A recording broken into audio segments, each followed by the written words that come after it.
dispensa comentários. O mito Rogério Ceni.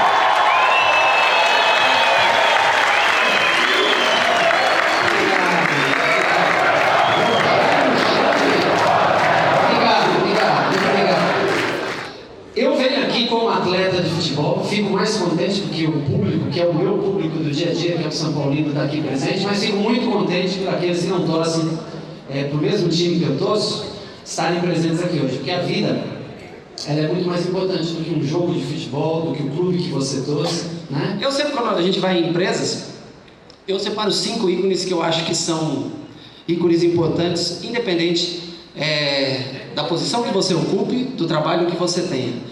São liderança, espírito de equipe, cobrança com resultados, apesar que ninguém aqui é cobrado pelo chefe, né? Tudo light, tranquilo aqui, né?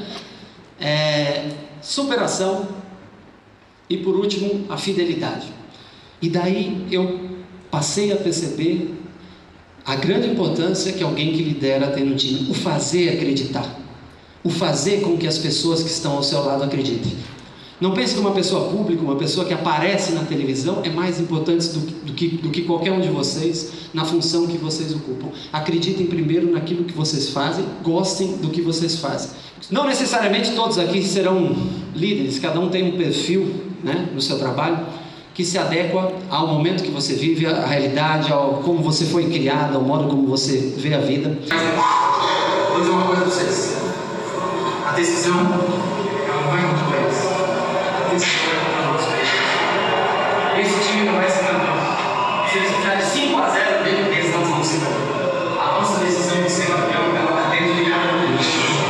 No cara que vocês vão, se vocês acreditarem no cara que está do lado de vocês, e se todos correrem um pelo outro, nós vamos voltar tricampeão.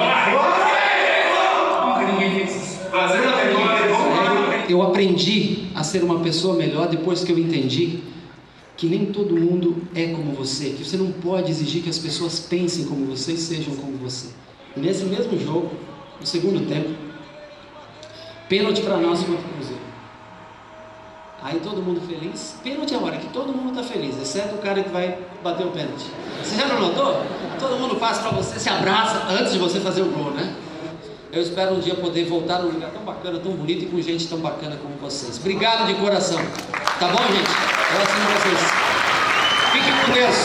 Boa noite. Espero que vocês tenham gostado.